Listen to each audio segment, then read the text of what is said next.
Hi, everybody. My name is Garrett Davis. Welcome, I guess, is what I would say. It's so weird not giving sermons in front of people, but instead just looking at myself on a screen. Also, a sorrowful reminder of how old that I'm getting and how my hairline is just continually running away from me. But anyway, I'll introduce myself. My name is Garrett Davis. I'm one of the campus pastors that's at Collin and also in the Denton campuses. I'm so excited that we get to do ministry together this year, even if it's going to look a little bit different.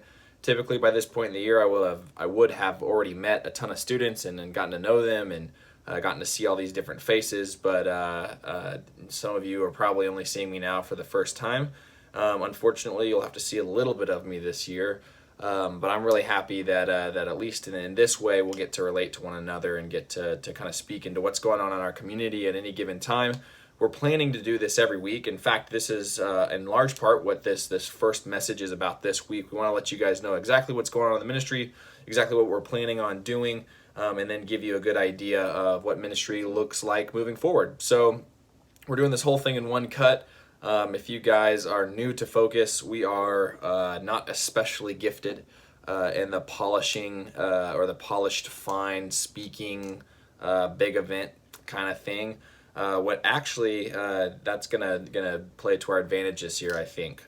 So our plan for this year is actually to do what we do best, which is one-on-one ministry and also small groups. We typically have big groups that meet every Thursday night, but obviously that's off the table due to COVID. And so we're really going to invest this year really heavily in our small groups, but also in our one-on-ones like normal. And like I said, that's kind of been our bread and butter for the last 20 years. And yeah, we've been around for quite a while doing that. And so what we've done is we've placed a 6-person soft cap on cores, asking cores to stay around 6 people. And sometimes that might have to change. We might have to allow a little bit more or a little bit less depending on what's going on. We might have to do some things online, but we're going to be really flexible around that. And then we've also asked our one-on-ones and our cores to be especially careful about the way that they interact, making sure to social distance wisely, to meet outdoors and things like that. We'll talk about that in just a little bit here. I wanted to start though, without just getting right into the nitty gritty of everything that we're going to be doing. I wanted to start by just kind of saying a general word about this year and COVID. There's some obvious limitations to this year for us. There's obviously a difficulty in doing ministry remotely, whether it's me giving a sermon and not being able to see people and engage with them because I'm not that engaging with just myself. It's really hard to get amped whenever you're looking right at yourself. But that being said, there's tons of other limitations, whether that's the limitations of not being able to get together as a big group and getting to worship all together as a huge group of people, just getting to sing usually pretty poorly all together, and getting to know each other in those big kind of atmospheres. But I do believe that God will work powerfully this year regardless. And I've already seen him working powerfully this year, even despite all the things that are going on, because the kingdom is so much bigger than what's happening, even in a global pandemic. The kingdom will move forward because God does want to win people over to Christ. He does want to reconcile himself with the world, and a global pandemic can't even stop that. And so we feel really confident that God's going to do some really cool things this year. And like I said, if there's a ministry that's built for this kind of year, then it's us. Our emphasis has never been on big groups. It's always been on one-on-one ministry. It's always been on small groups, and we still get to do those things. Thank God that we still get to do those things. But one of the things that I would ask you as a ministry to really be considering this year is what it looks like to suffer for being a disciple, and what does it look like to sacrifice for being a disciple? Because in many ways, I should say, Christianity has gotten rid of, especially Western Christianity, has gotten rid of the theology around suffering and sacrifice being the fertilizer for how the kingdom grows. We've become pretty comfortable people that are really interested in sitting in air conditioning, sitting on comfortable chairs, making sure that our churches have good coffee. And things like that, and that's just not the way that the kingdom is moved forward. The kingdom is not moved forward through comfort. the kingdom is moved forward through sacrifice and through suffering. And that is no more evident than in the God that we follow, Jesus, who achieved for us salvation not by comfort, but rather by sacrifice and by suffering. And so this year, I want to ask us as a ministry to lean into suffering, not to shrink back from it as we typically do, not to run away from sacrifice, but rather to lean into it. And so whenever we say, hey, would you come to core at 5 p.m. on a Thursday in Texas in August, rather than being like, that's too hot, maybe, just maybe considering that God is okay with you sacrificing that and suffering a little bit so that you can go to core and hopefully build people up, encourage people, look after their needs rather than just your own, that kind of stuff. There's going to be a lot of opportunities this year to suffer and a lot of opportunities to sacrifice for the kingdom. And I want us this year to keep our eyes open and our ears open to where God might be calling us as a group and also individually into just that. So the question then becomes, how exactly are we going to build community? And the answer is one-on-one relationships in our small groups, and doing life together through those. And yes, that will look differently, but I think God is going to teach us a lot in this season because of that. And then another thing I just kind of say that I really want to invite everybody into is that outreach is especially important this year. Outreach has always been important, but it's really hard to sell people on it sometimes because, it makes us, once again, uncomfortable. And again, what if God's calling us into sacrificing what we prefer and sacrificing our comforts in order to maybe reach other people who are lonely in this season? And I ask that we be a people this season that focus on outreach so that we don't just survive and that we don't just maintain, but rather that we also try to build. As I think about the people that are walking on campus this year, the people that are walking on our campuses, the CDC just released a study that said something like 1 out of every 4 or 1 out of every 3 college students has seriously contemplated suicide in the last few months because of the pandemic. Guys, people are alone. People are hurting. They need human contact. They need something more than a Zoom call. They need somebody standing at a safe social distance from them, asking them questions about their life, inviting them into friendship, inviting them into community. And the question is going to have to become, are you willing to sacrifice your desires and your wants and your comfort to invite them into that? And we think that as a ministry, we really can go over the hump this year and try our best to do that. And then, lastly here, just an intro, I want to ask you, just what vision do you have for yourself exiting this season? How will you think about this season moving forward? Will you be one of the litany of people who at the end of this thing are like, oh man, thank God this is over. That was terrible. That was the worst time of my life. Or are you going to say, man, while what was happening in the world was awful, while what was happening in our culture was terrible and hard to think through and that kind of stuff, I grew tremendously. I grew in my faith. I was able to love other people really well, to look after their needs and not just my own, because that, guys, is what we're really trying to go after. We don't want to just survive in this season. We really do want to thrive in this season. And so with that being said, I wanted to spend the next 10 minutes or so, because these little videos that we're doing are going to be something like 15, 20 minutes long. They'll have some discussion questions at the end and maybe some announcements as well. And your cores are going to watch them every week. It's going to be a way for our focused staff people to get to speak into what we're seeing going on in the ministries, and also help you guys in your conversations in your core groups as just a small part of your core, because as you guys probably already know, your Corfas have probably told you, the people that help facilitate core, which is what Corfa stands for. Sometimes, sorry, we have a lot of those acronyms and people don't know what the heck that we're saying. Corfa stands for Core Facilitator. It's our small group leaders. And who those people are, those are the people that have been put in charge of helping facilitate spiritual conversation and growth in the small groups in our ministry. And so your cores have probably already told you this, but our cores this year, we're planning on turning that more into a longer experience. And when I say a longer experience, I don't just mean in terms of just the time period being focused on, but rather that it would be some place that we can go and we can eat and talk and hang out and not have to be in a big rush. But then we can also have some really cool, purposeful conversation, hopefully during this time where we're all listening together, thinking together, and then talking together afterwards. And then we can spend more relational time. Now more than ever, we don't need to be people that get in and get out in terms of relational time. We need this physical time together. This needs to be the highlight of our weeks together, getting to just be around each other and laugh together and learn about Jesus together and challenge each other, but also do so in a gentle and a humble way, that kind of stuff. So look forward to that this year. I think it's going to be really neat to see how these core groups go. There's a couple of different things that I want to talk about tonight, hopefully with just a little bit of time. And I don't know if it's nighttime for your core, it's just nighttime when I'm recording this. So the first one is the difference between rules and guidelines. And then the next one is just some guidelines that we want you guys to be thinking about in ministry this year, right? So the first one is the difference between rules and guidelines. As I look through, the Gospels and I think about the main beef that Jesus had with the Pharisees, it wasn't that they were just hypocrites. That was certainly one of the things that he had against the Pharisees. But one of the main things that I see repeatedly is that they continually created these laws where there were none.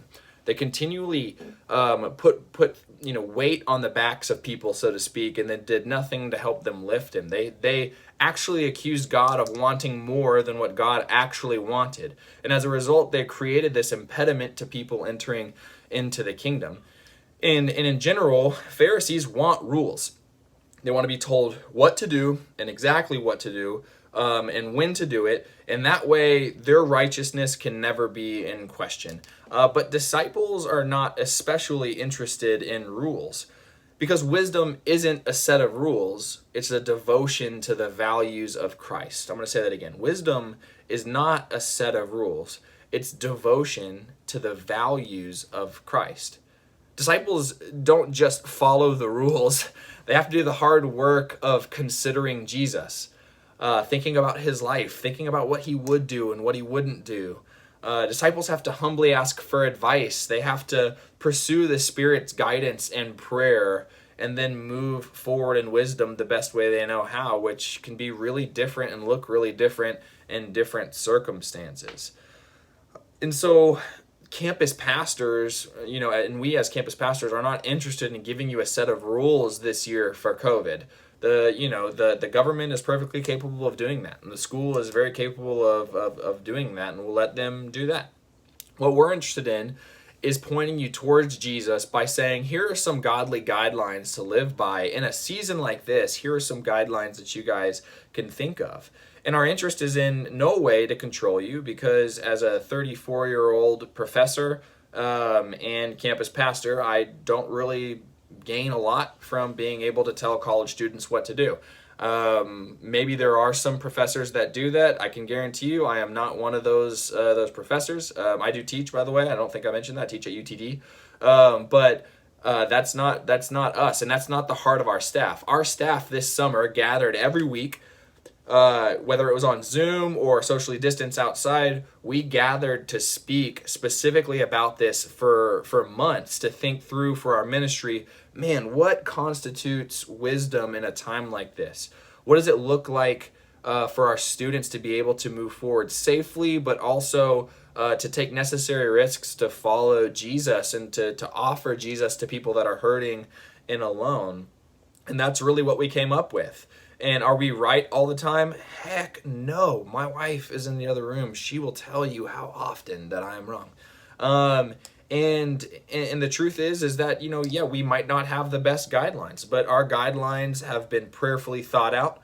We are thinking through them the best that we can. In a time like this, there is going to be confusion around it, because we are not going to put out this set of rules that says always do this thing no matter what, because we want to put in your hands the ability to simply think about these guidelines, to pray about these guidelines, to ask advice about these guidelines, and then to follow them the best that you can. That's what we're asking you to do. We're not saying follow the rules. We're saying consider these guidelines. And those are two very, very different things. And our heart behind it really is about looking after you as people that in the Lord have been put in charge of looking after the body of believers, which is, you are ministry.